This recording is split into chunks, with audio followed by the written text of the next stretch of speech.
আমাদের college বিশ্ববিদ্যালয়গুলোতে senior ভাইদেরকে জুনিয়রদের প্রতি জুলুম করতে, টর্চার করতে দেখা যায়। যে আমাদের সমাজে বিশেষ করে শিক্ষা প্রতিষ্ঠানগুলোতে এই যে একটা অপকালচার, এই অপসংস্কৃতিটা, এটার মন্দ দিকটা বুঝবার জন্য মুসলমান হওয়ারও প্রয়োজন নেই, মানুষ হওয়াই যথেষ্ট। একটা নতুন ছাত্র, নতুন শিক্ষার্থী আসলে সে আমার স্নেহ পাওয়ার দরকার, সে আমার সহযোগিতা পাওয়া দরকার। আমি সহযোগিতা করতে না পারি, অ্যাটলিস্ট আমি তার প্রতি চড়াও হতে পারি না।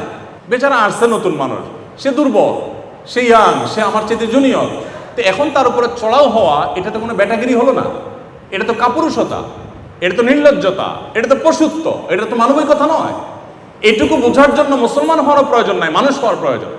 যারা এই জাতির ভবিষ্যৎ, তারা যদি এরকম অমানুষ হয়, পশুও তো সাধারণত কোনো কারণ ছাড়া আরেকটা পশুর উপরে চড়াও হয় না। নবী করিম সাল্লাল্লাহু আলাইহি সাল্লাম বলেছেন, মাল্লাম ইয়ারহাম সাগীরানা ওয়ালাম ইউকির কাবীরানা ফালাইসা মিন্না। যে ব্যক্তি ছোটদের প্রতি স্নেহ মমতা দেখাতে পারে না এবং বড়দেরকে যে রেসপেক্ট করতে পারে না, সে আমার উম্মত হতে পারে না।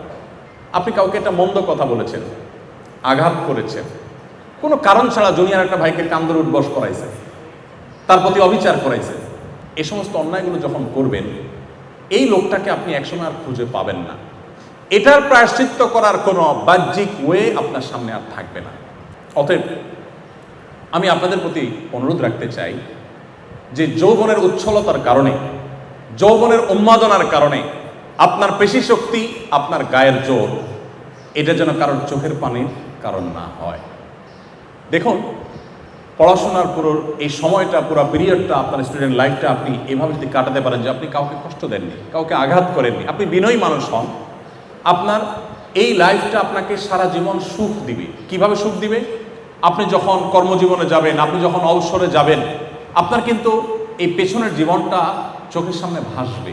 তখন আপনার অনেক ভালো লাগা কাজ করবে যে আপনি ছোট ভাইদের হেল্প করেছেন, কারোর ক্ষতি করেননি পারতপক্ষে। আর এর বিপরীতে আপনি যদি মন্দ কাজ করে থাকেন, এখন হয়তো সাময়িক পৈশাচিক আনন্দ আপনি পাবেন, কিন্তু আপনি লিখে রাখেন ডায়েরিতে, আজ হোক আর 10 বছর পর হোক, আপনার এক সময় উপলব্ধি জাগ্রত হবে যে আমি এত খারাপ কাজ করেছি, ওই ছেলেটাকে ওই দিন অন্যায় করেছি, ওই মেয়েটার প্রতি ওই দিন জুলুম করেছি, সে হয়তো কিছু বলতে পারেনি, সে নিভৃতে চোখের পানি ফেলেছে।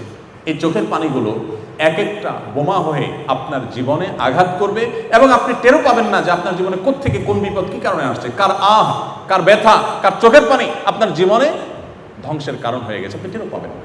সবচেয়ে ভয়ঙ্কর দিক হলো আপনি যখন উপলব্ধি করতে পারবেন যে আমি অন্যায় করেছি। একটা সময় হয়তো আপনার এই বয়সের উচ্ছলতা থাকবে না, উশৃঙ্খলা থাকবে না, ভারত তো আসবে, আপনি তখন চাইবেন প্রায়শ্চিত্ত করতে।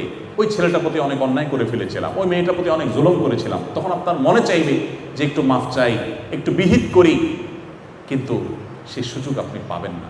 কোথায় সে আছে, কোন দেশে সে আছে, কোন সমাজে আছে, তাকে আপনি খুঁজে পাবেন না। আপনি চাইলেও এটা আদায় করতে পারবেন না। শুধু আখেরাত নয়, দুনিয়াতেই আপনি এটার জন্য অপরাধ বোধের অদৃশ্য জ্বালায় জ্বলতে থাকবেন, অদৃশ্য দাহনে আপনি করতে থাকবেন। এই জন্য ভাইরা আমার, আমরা কোনো মানুষের প্রতি জুলুম করবো না। যদি জুলুম করি, তাহলে মনে রাখবেন যার প্রতি জুলুম করেছেন তার খুব বেশি ক্ষতি করেন নাই, তার চেয়ে বেশি ক্ষতি নিজের করেছেন। যার প্রতি জুলুম করেছেন তার বরং একটা পুঁজি সংগ্রহ হয়ে গেছে, কিয়ামতের ময়দানে শুধু এটাকে পুঁজি করে সে কিছু আমল তার অ্যাকাউন্টে আনতে পারবে। এই জন্য নবী করিম সাল্লাল্লাহু আলাইহি ওয়াসাল্লাম বলেছেন, সেদিন আসার আগেই তোমরা পরস্পরের এই পাওনাগুলো, অধিকারগুলো যেগুলো নষ্ট করেছো, কারোর ইজ্জত নষ্ট করেছো, কাউকে কান্দরে উঠবস করিয়েছো, কাউকে অন্যায়ভাবে কোনো আচরণ করেছো, টর্চার করেছো, ফিজিক্যাল অ্যাটাক করেছো, ছোট হওয়ার কারণে তার প্রতি অন্যায় করেছো, যে যার প্রতি করেছো, এগুলো আল্লাহর কাছে আসার আগে, মৃত্যু আসার আগে নিজেদের মধ্যে এগুলোর দফা করে নাও, এগুলোর বিহিত করে নাও, এগুলো সবগুলো রিকভার করে নাও, মাপ চেয়ে নাও, যাতে করে কিয়ামতের ময়দানে আর তোমাকে এটার জন্য কোনো শাস্তির মুখোমুখি হতে না হয়। এই জন্য মানুষের অধিকারের ব্যাপারে আপনাদেরকে আমি বলবো, সচেতন হই আমরা। আমাদের বাংলাদেশে যত নামাজি মানুষ আছে, এত মানুষের অধিকার সম্পর্কে সচেতন মানুষ নেই। আমরাই হাদিস পড়ি, আল মুসলিমু মান সালিম আল মুসলিমুনা মিন লিসানিহি ওয়া ইয়াদিহি। সমাজের অন্যান্য মুসলমানরা যার হাত মুখ তারা নিরাপদ থাকে, তার আচরণ দ্বারা, তার কাজ দ্বারা কারো কষ্ট হয় না, কারোর অধিকার খর্ব হয় না, সেই হলো প্রকৃত মুসলমান। আমরা হাদিসটা পড়ি কিন্তু আমল করি না।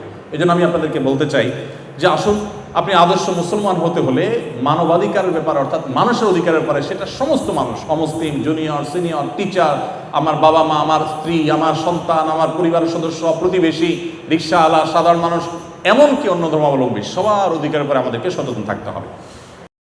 আসুন্নাহ ফাউন্ডেশন, উম্মার স্বার্থে সুন্নাহর সাথে।